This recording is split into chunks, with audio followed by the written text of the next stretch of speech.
Hello students, तो ये रहा आपका MA political science MU entrance 2022 का क्वेश्चन पेपर। और यहाँ पे हम देखेंगे एमसीक्यूज के आंसर्स विद शॉर्ट एक्सप्लेनेशन। साथ ही साथ हम आपको पार्ट बी जो सेकंड पार्ट होता है इसका वो भी दिखाएंगे, जिसमें आपको डिस्क्रिप्टिव क्वेश्चन दिए जाते हैं। किस टाइप के क्वेश्चन आपके पूछे जाते हैं आप वो भी देख सकते हैं।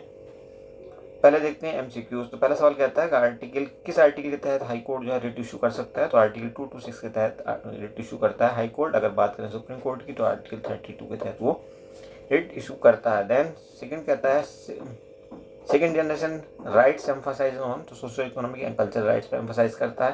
Third is UN human right commission अब क्या कहलाता है 2006 के बाद, तो ये ह्यूमन राइट काउंसिल कहलाता है। उसके बाद देखिए विच of the following is not a crime under statute of international criminal court. International criminal court के तहत अब कौन सा इनमें से क्राइम नहीं है, तो ये है आपका क्राइम अगेंस्ट पीस। ये कोई क्राइम नहीं होता। स्पान ऑफ कंट्रोल मीन्स मतलब नंबर ऑफ सबऑर्डिनेट जो एक सुपीरियर के साथ काम करते हैं किसी ऑफिस में, सीनियर के साथ जो जूनियर जुड़े होते हैं, बॉस के अंदर में जितने लोग होते हैं उनको हम कहते हैं span of control. Then six कहता है where do we find the mention of Melian's dialogue, तो ये किताब होती है थ्यूसिडाइड की, उसमें मिलता है। उसके बाद हम बात करते हैं seventh who coined the term genocide, तो ये थे रफल लेम्किन। उसके बाद बात करें एट्थ की, जो following English king has granted the Magna carta, ये थे किंग जॉन। उसके बाद नाइन्थ कहता है विच of the following thinker compounded theory of structural violence, तो ये गाल्टन ने दी थी, John Galton, option A correct है। 10 पे चलिए विच of the following writ is issued by the court in case of illegal detention of a person, तो ये habeas corpus होती है। 11 कहता है the concept of public interest litigation originated in USA में ओरिजिनेट हुआ था और यहाँ पे हमारे इंडिया में लागू किया था सबसे पहले P N Bhagwati, justice P N Bhagwati ने। ओके, उसके बाद 12 देखिए who describe the election as heart of democracy, तो ये थे आपके Joseph Schumpeter. Next is question number 13 who among the following was a great supporter of direct democracy, तो ये थे आपके डायरेक्ट डेमोक्रेसी में अलग तीन एक्सपर्ट का नाम आता है, रूसो का और जीडीएस कोल का और स्टुअर्ट मिल का, लेकिन यहाँ पे रूसो दिया है तो रूसो आपका आंसर सही हो जाएगा। Next question number 14 United Nations can take collective action in condition of, तो ऑल ऑफ अबाउ इसमें आंसर होने का, क्योंकि थ्रेट ऑफ पीस हो या चाहे ब्रीच ऑफ पीस हो या एक्ट ऑफ एग्रेशन हो, इन सब में ऐसा हो सकता है। ऑप्शन डी करेक्ट हो जाएगा आपका। Next question 15 how many times has the preamble of Indian constitution been amended so far, तो इंडियन प्रीएम्बल में जो है एक ही बार अमेंडमेंट हुआ है और वो हुआ है 1976 में इंदिरा गांधी के टाइम पे, जब उन्होंने 42nd अमेंडमेंट लाया था। ओके, तो यहाँ पे तीन वर्ड ऐड किए गए थे। कौन कौन से तीन वर्ड थे ये?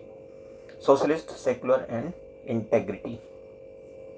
और आप जानते हो कि ये सबसे बड़ा जो है कॉन्स्टिट्यूशन अमेंडमेंट था, जिसको हम मिनी कॉन्स्टिट्यूशन के नाम से भी जानते हैं। 16 कहता है Samadhan doctrine is related to which of the following issue, Samadhan doctrine किससे रिलेटेड है? तो नक्सलिज्म से रिलेटेड। नक्सलिज्म बेसिकली एक कहना चाहिए कम्युनलिज्म की एक फॉर्म होती है, या आप कह सकते हैं लेफ्ट एक्सट्रीमिज्म की, जो मार्क्सवाद लेनिनवाद वाले होते हैं उनके सपोर्टर होते हैं, ये नक्सलिस्ट हो जाते हैं कई बार। 17 कहता है British India had now many provinces before the partition, तो 562 तो थे प्रिंसली स्टेट और 17 थे क्या प्रोविंसेस, तो ऑप्शन ए करेक्ट हो जाएगा आपका। 18 कहता है when was Shimla agreement between India and Pakistan sign, तो शिमला एग्रीमेंट साइन हुआ था 2 जुलाई 1972 को, बांग्लादेश वार के फौरन बाद। और इंडिया में इंदिरा गांधी थी उस टाइम प्राइम मिनिस्टर, और पाकिस्तान में जुल्फिकार अली भुट्टो ने भी इस पर साइन किए थे। इंदिरा गांधी एंड जुल्फिकार अली भुट्टो के बीच हुआ था बेसिकली ये एग्रीमेंट। उसके बाद 19 देखिए जुलाई 2001 Agra summit was held between, तो इंडिया की तरफ से तो आपके अटल बिहारी वाजपेयी थे और पाकिस्तान की तरफ से परवेज मुशर्रफ, जो कि उन दोनों सैनिक तानाशाह थे। 20 देखिए the 19 schedule was added into Indian constitution in 1951 to, क्या करने के लिए किया गया था ये? तो protect land reform from judicial review, option A correct है। उसके बाद देखिए who was the president of Soviet Union when it was disintegrated, तो मिखाइल गोर्बाचोव थे और इन्होंने रिजाइन कर दिया था। इसके बाद बोरिस येल्सिन को चार्ज दिया गया था, तो आपका आंसर जो यहाँ पर करेक्ट बनेगा वो बी ही बनेगा। 22 देखिए who is the author of the book Aligarh first generation, तो इसके राइटर थे आपके डेविड लेलीवेल्ड, ऑप्शन सी करेक्ट हो जाएगा। Next 23 relationship between the separate specialist and journalist deals with which report, तो ये थी आपकी फुलटन कमेटी रिपोर्ट 1966 में बनी थी 1966। आगे बढ़ते हैं 24 who said it is the people organise for law within a definite territory is state, किसका स्टेटमेंट है ये? तो ये स्टेटमेंट आपका है वुडरो विल्सन का। Next is question number 25, who called constitutional assembly of India as a nation on move? तो ये थे आपके Jawaharlal Nehru. Next is question number 26, in Marxism philosophy who is associated with the concept of hegemony? तो ये थे Antonio Gramsci. Next is question number 27, who is associated with the book titled open society and it's enemies? तो ये थे Karl पोपर। And now question number 28, due process of law was firstly applied by the Supreme Court of India in Maneka Gandhi versus union of India case था ये 1978 का। और 29 कहता है money bill is defined in which article of Indian constitution? तो ये article आपका 110 110 के तहत आता है मनी बिल। और 30 नंबर कहता है who among the following coined the term shop management and process management to describe his method? तो फ्रेडरिक टेलर थे ये, ऑप्शन बी करेक्ट हो जाएगा। 31 कहता है the grant made in advance by the Lok Sabha in respect of estimated expenditure is called vote on account, option D correct हो जाएगा। Next is 32, in USA the spoil system was discarded in favour of merit principle by which of the following act? तो ये था आपका Pendleton act 1883। Next is 33, indicate the year in which when British Parliament made India a direct colony? तो 1858 था ये year. उसके बाद 34 क्या था, who is the author of the book end of history and the last man? 34 क्या था, who is the author of the book? ये फ्रांसिस फुकुयामा थे। और उसके बाद देखिए 35, international human right organisation which close its office operations in India? तो ये जो ऑर्गेनाइजेशन थी Amnesty International, London based organisation है ये, बहुत फेमस ऑर्गेनाइजेशन ह्यूमन राइट्स के लिए काम करती है। और गवर्नमेंट ऑफ इंडिया से इसका बहुत पहले से पंगा चला रहा था, जिसमें इनके अकाउंट्स वगैरह सीज कर दिए थे। तो फाइनली उन्होंने कहा कि हमें एक मतलब इस तरह का आरोप उन्होंने लगाया कि हमें काम नहीं करने दिया जा रहा है, इसलिए हम अपना ऑफिस क्लोज कर रहे हैं इंडिया में। 36 देखिए, long walk to freedom is an autobiography of Nelson Mandela, जो साउथ अफ्रीका के प्रेसिडेंट रहे हैं। उसके बाद देखिए 37, who is in which of the following case the Supreme Court of India held that the power of amendment belongs to the parliament and this power was an unlimited one? Supreme court ने कहा था कि जो amendment कर सकती है वो सिर्फ पार्लियामेंट कर सकती है कॉन्स्टिट्यूशन में, और ये पावर जो है अनलिमिटेड है। और ये केस था आपका Shankari Prasad versus union of India of 1951। कई बार ईयर पूछ लेता है, इसलिए आपको ईयर बता रहे हैं। उसके बाद देखिए 38 का था which is not a constitutional body of India? Constitution body वो होती है जिसका जिक्र कॉन्स्टिट्यूशन में होता है। और आप जानते हो नेशनल ह्यूमन राइट कमीशन 1993 में बना, तो कॉन्स्टिट्यूशन से इसका कोई लेना देना नहीं है। हाँ, ये एक कैसी बॉडी है? स्टैट्यूटरी बॉडी है, मतलब बाद में कानून बना करके इसको बनाया गया है। 39 देखिए, in the input output analysis of debit is then the input stands for demands and supports. 40 देखिए, in US the case for racial preferences in student admission is made on the argument of diversity. तो option C correct हो जाएगा। Next is question number 41, Martin Luther King junior led the movement against? तो ये जो movement था ये segregation के against, plus एक चीज़ और थी इसमें, काउंटर प्रिजुडिस। ओके, उसके बाद 42, the first nuclear bomb test conducted by India in 1974 is called smiling Buddha. और उसके बाद पोखरण में हुआ था ये। 43, who was the first attorney general of independent India? तो अभी आपने नाम सुना होगा तीस्ता सीतलवाड़, जिसको अभी गिरफ्तार किया गुजरात पुलिस ने सुप्रीम कोर्ट के डिसीजन के बाद। तो वो इन्हीं की पोती है। He was the grandfather of Teesta Setalvad. ये हमारे पहले अटॉर्नी जनरल हैं। Who divided political elites as lions and foxes? तो विल्फ्रेड पेरेटो ने कहा था लॉयन एंड फॉक्सेस। उसके बाद हम चलते हैं 45 में, जॉन स्टुअर्ट मिल को किसने कहा था प्रॉफिट ऑफ एम्प्टी लिबर्टी? तो ये थे अर्नस्ट बार्कर ने इनको profit of empty liberty and abstract individual कहा था। 46 देखेंगे, विच of the following is not a conflict resolution method suggested by Kautilya? तो साम दाम दंड का तो आपने नाम सुना होगा, भेद का नाम सुना होगा, बट कर्म उनमें नहीं है, तो ऑप्शन सी करेक्ट हो जाएगा। नेक्स्ट देखेंगे 47, who among the following calligraphed the constitution of India? तो ये थे Prem Behari Narain Raizada, option B correct हो जाएगा आपका। Next 48, which of the following state does not have legislative council? तो लेजिस्लेटिव काउंसिल आपको पता है तेलंगाना में है, कर्नाटका में है, बिहार में भी है, यूपी में भी है, महाराष्ट्र में भी है एंड कर्नाटका में भी है।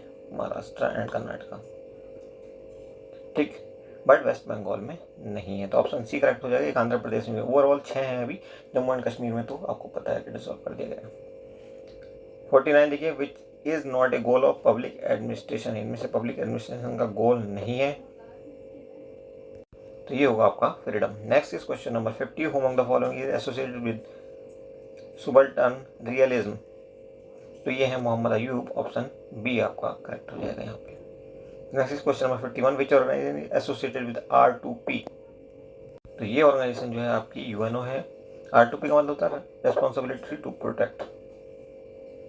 आपसे ये नेक्स्ट टाइम पूछा जा सकता है कहीं पे। Anarchy is what states make of it was written by, किसने लिखी थी ये, तो ये थे Alexander Wendt, option A correct हो जाएगा। उसके बाद human right instrument not having implementation mechanism is, तो इसका आंसर आप देंगे, मुझे ये नहीं आ रहा है अभी, लेट मी चेक, अगर हो सकेगा पॉसिबल तो हम इसमें कमेंट बॉक्स में लिख देंगे। Next is question 54, who establish Lyceum in Athens, तो ये थे अरिस्टोटल, तो ऑप्शन सी करेक्ट हो जाएगा। उसके बाद Hobbes champion the cause of monarchial absolutism, option B correct हो जाएगा यहाँ पे।